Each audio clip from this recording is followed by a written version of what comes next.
নমস্কার বন্ধুরা, প্রতিমার রান্নাঘরে সব বন্ধুদেরকে স্বাগত জানিয়ে শুরু করছি আজকের রেসিপি। আজকে আমি তোমাদের সাথে দুর্দান্ত স্বাদের একটি বড়া রেসিপি শেয়ার করব। এই প্রচণ্ড গরমে এই বড়াটা কিন্তু গরম ভাতে জল ঢেলে খেতে দুর্দান্ত লাগে।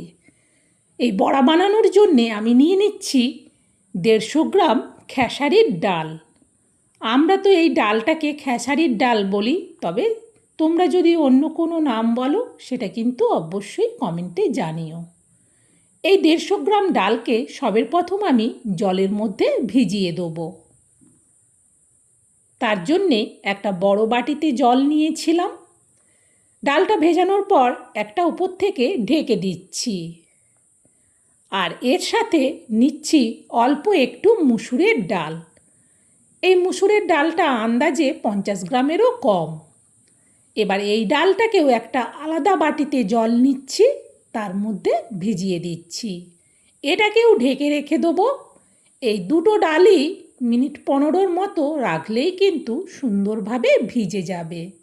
আমি তাহলে মিনিট 15 বাদে তোমাদের কাছে ফিরে আসছি, তোমরা আমার সাথে দেখতে থাকো। একেবারে মিনিট 15 বাদেই ফিরে এলাম। এখন ঢাকনাটা খুলে দেখছি ডালটা ভিজেছে কিনা। দেখেই বোঝা যাচ্ছে ডালটা কিন্তু সুন্দরভাবে ভিজে নরম হয়ে গেছে। এখন ডালটাকে ভালো করে হাত দিয়ে জল পাল্টে ধুয়ে নেব।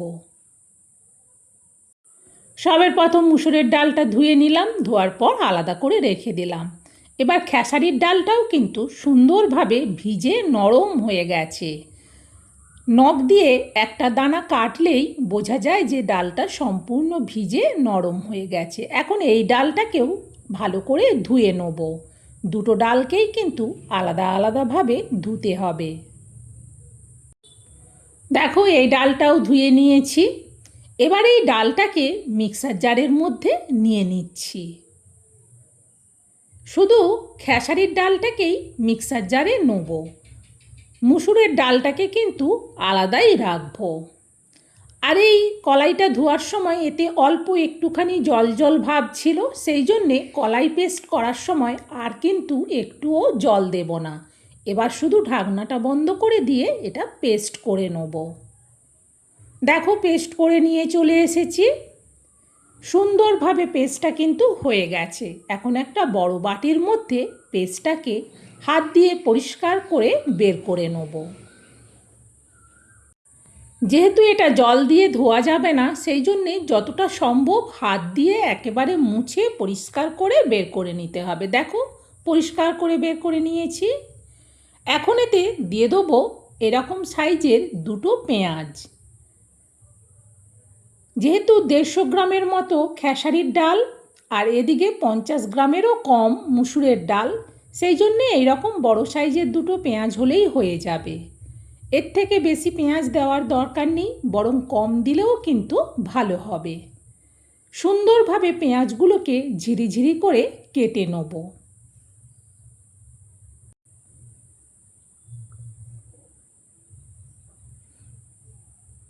সব পেঁয়াজগুলো আমার কাটা হয়ে গেছে। এবার এই পেঁয়াজের কুচিকে তুলে নেব ওই কলাই পেস্টের সাথে।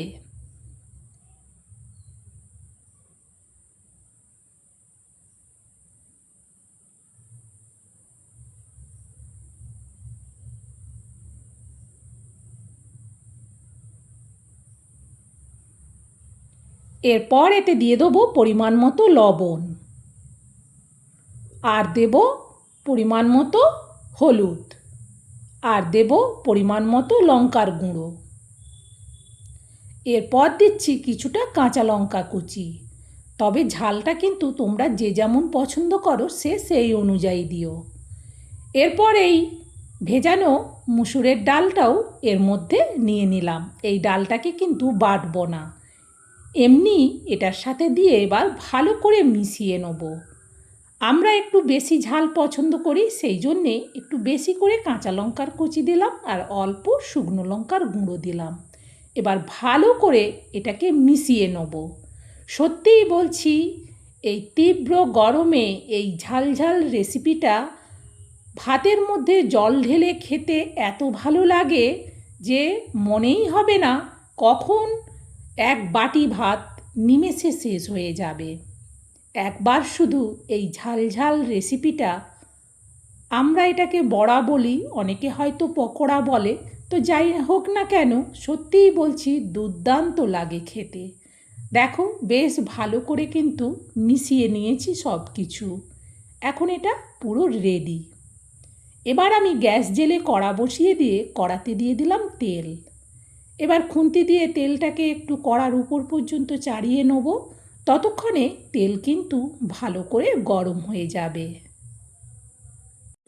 তেল বেশ গরম হওয়ার পর এবার যতটা জায়গা তেল আছে অতটা জায়গাতে যতগুলো ধরবে প্রথমে ততগুলো দেব।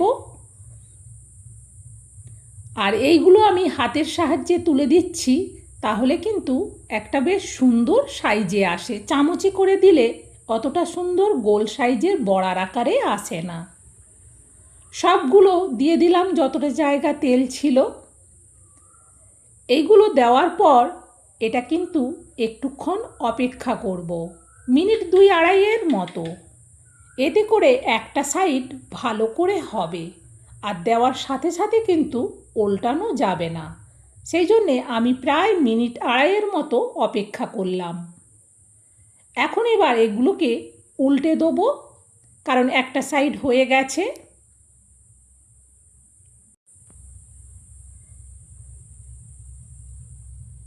আর যেহেতু কড়া আর তেল দুটোই ভালো করে গরম হয়ে গেছে, সেই জন্যে গ্যাসটাকে কিন্তু মিডিয়ামে করে দিয়েছি। মিডিয়ামে করে এইগুলোকে এদিক ওদিক উল্টে পাল্টে দেখে ভালো করে মুচমুচে করে ভেজে নেব।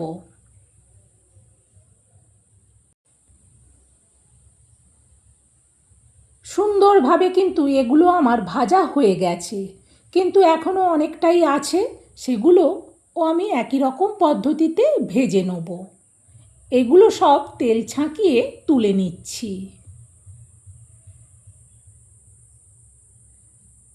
সবগুলো ভাজা আমার হয়ে গেছে।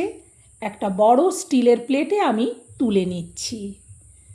বন্ধুরা, এইভাবে ঝাল ঝাল বড়া বলো বা পকোড়া বলো, সত্যিই বলছি এই তীব্র গরমে গরম ভাতে জল ঢেলে খেতে কিংবা পান্তা ভাতে দুর্দান্ত লাগে। একবার শুধু বানিয়ে দেখো, স্বাদ মুখে লেগে থাকবে। আর এই রেসিপিটা কিন্তু সন্ধ্যের সময় চায়ের সাথেও ভীষণ ভালো লাগবে, মুড়ির সাথেও দারুণ লাগবে খেতে। বন্ধুরা, আমার এই ঝাল ঝাল বড়ার রেসিপিটা তোমাদের কেমন লাগলো সেটা কিন্তু আমাকে কমেন্টে জানিও। ভালো লাগলে কিন্তু একটা লাইক দিয়ে আমার রেসিপি শেয়ার করার উৎসাহ বাড়িয়ে দিও। আর তোমরাও এটা শেয়ার করে দিও, যাতে এই প্রচণ্ড গরমে এই ঝাল ঝাল বড়া দিয়ে সবাই গরম ভাতে বা পান্তা ভাত সুন্দরভাবে খেতে পারে। আজকের মতো রেসিপি শেষ। সবাই ভালো থেকো, সুস্থ থেকো। আবার পরের রেসিপিতে তোমাদের সাথে দেখা হবে। আজকের মতো তাহলে বিদায় বন্ধুরা।